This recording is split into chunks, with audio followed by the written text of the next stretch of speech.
दोस्तों, पानी पीने से पहले बिस्मिल्लाह जरूर कहना चाहिए, क्योंकि पानी हमारी बातों को महसूस करता है। जी हाँ, पानी के भी कान होते हैं। ये सुनकर आपको हैरानी होगी, लेकिन जापान के मशहूर साइंटिस्ट डॉक्टर मसारू इमोटो ने एक हैरान कर देने वाला एक्सपेरिमेंट किया। उन्होंने 3 गिलासों में बराबर बराबर चावल और पानी डाला। पहले गिलास को रोज थैंक यू कहा, दूसरे को यू आर एन इडियट और तीसरे को बिल्कुल नजरअंदाज कर दिया। 1 महीने बाद नतीजा चौंकाने वाला था। पहले गिलास के चावल ताज़ा और सही थे, दूसरे वाले काले पड़ गए और तीसरे वाले तो पूरी तरह सड़ चुके थे। डॉक्टर इमोटो के मुताबिक इंसान के अल्फाज और एहसास पानी पर सीधा असर डालते हैं। अच्छे लफ्ज और नीयत पानी को खूबसूरत और पाक बना देते हैं, जबकि बुरे लफ्ज उसे बिगाड़ देते हैं। तो अगली बार जब भी आप पानी पिएं, बिस्मिल्लाह पढ़ना मत भूलिए। क्या आप जानते हैं एक ऐसा परिंदा है जो इंसानों की शक्लें तक याद रखता है और इसका जिक्र कुरान में भी आया है? जी हाँ, हम बात कर रहे हैं कौवे की। अगर आपने कभी कौवे को पत्थर मार दिया या तंग किया तो समझ लीजिए वो आपको बाद में भी पहचान लेगा, यहाँ तक कि अपनी गैंग के साथ मिलकर बदला भी ले सकता है। कौवा सिर्फ याददाश्त में तेज नहीं, बल्कि परिंदों की दुनिया का सबसे अक्लमंद भी माना जाता है। यह अपने काम के लिए टूल्स यानी औजार बनाना जानता है। जैसे पानी में कंकड़ डालकर लेवल बढ़ाना आपने कई बार देखा होगा। यह जनाब फ्यूचर प्लानिंग भी करता है और पुराने वाकयात और जगहें याद रखता है। दोस्तों, क्या आप जानते हैं कौवे का जिक्र कुरान में कहाँ पर आया है?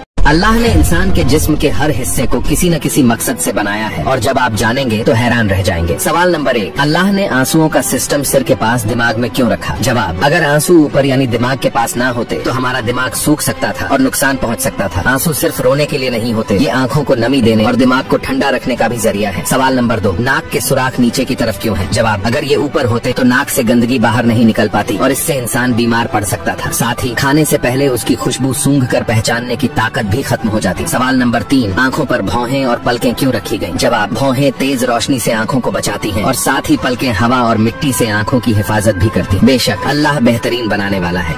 क्या आपने कभी ऐसे परिंदे के बारे में सुना है जिसका रिज्क अल्लाह ताला ने मगरमच्छ के मुंह में रख दिया हो? जी हाँ, इस परिंदे का नाम है इजिप्शियन प्लोवर बर्ड। ये छोटा सा परिंदा अपनी खुराक मगरमच्छ के जबड़ों से हासिल करता है। जहाँ आम लोग मगरमच्छ के पास जाने से डरते हैं, वहीं ये परिंदा बिल्कुल बेखौफ होकर उसके खुले मुंह में जाकर बैठ जाता है। जैसे ही ये परिंदा आता है, मगरमच्छ खुद ब खुद अपना मुंह खोल देता है। फिर ये परिंदा उसके दांतों के बीच फंसा मांस और गंदगी साफ करता है। इसलिए इसे अक्सर मगरमच्छ का डेंटिस्ट भी कहा जाता है। हैरानी की बात यह है कि मगरमच्छ अगर चाहे तो एक झटके में इस परिंदे को निगल सकता है, लेकिन वो ऐसा नहीं करता, क्योंकि ये एक दूसरे पर अल्लाह की बनाई तवक्कुल और हिकमत का बेहतरीन नमूना है। सोचिए, क्या ये सब यूं ही हो जाता है? तो फिर तुम अपने रब की कौन कौन सी नेमतों को झुठलाओगे?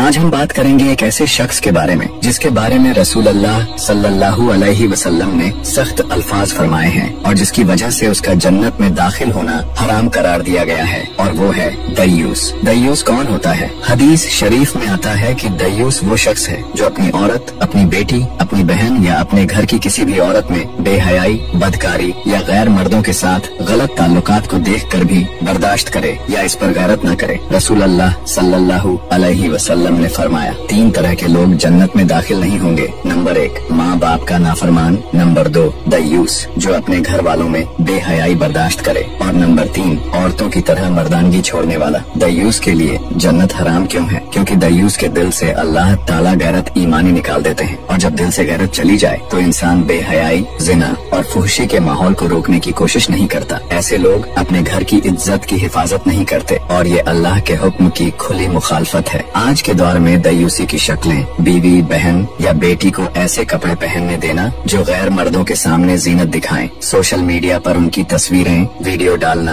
गैर मर्दों के साथ हंसी मजाक या घुलना मिलना बर्दाश्त करना, औरतों को महफिलों, दफ्तरों या पार्टीज में बिना पर्दा भेजना। हकीकत ये है, दय्यूसी सिर्फ एक गुनाह नहीं बल्कि एक ऐसा जुर्म है जो इंसान को जन्नत से महरूम कर देता है अगर अल्लाह ताला माफ न करे। अल्लाह ताला ने कुरान में फरमाया, मोमिन मर्द और मोमिन औरतें एक दूसरे के मददगार हैं, वो नेकी का हुक्म देते हैं और बुराई से रोकते हैं। इसलिए हर मुसलमान मर्द पर फर्ज है कि वो अपने घर की औरतों को पर्दे और हया की तलकीन करे और किसी भी गैर मर्द के साथ उनकी बेमहरम मुलाकात को रोके। बेमहरम यानी वो होते हैं जिनसे शादी हो सकती है, इसलिए उनके साथ पर्दा और हिजाब फर्ज है। नसीहत, अगर कोई इस गुनाह में पड़ा हुआ है तो तौबा करे, अपने घर में हया और पर्दा का माहौल बनाए और अपनी औरतों की इज्जत और नामूस की हिफाजत करे। याद रखो, इस मामले में लापरवाही आखिरत में सख्त अजाब का सबब बन सकती है। अल्लाह ताला हम सबको गैरत ईमानी अता फरमाए और हमें हर तरह की बेहयाई और दय्यूसी से महफूज रखे।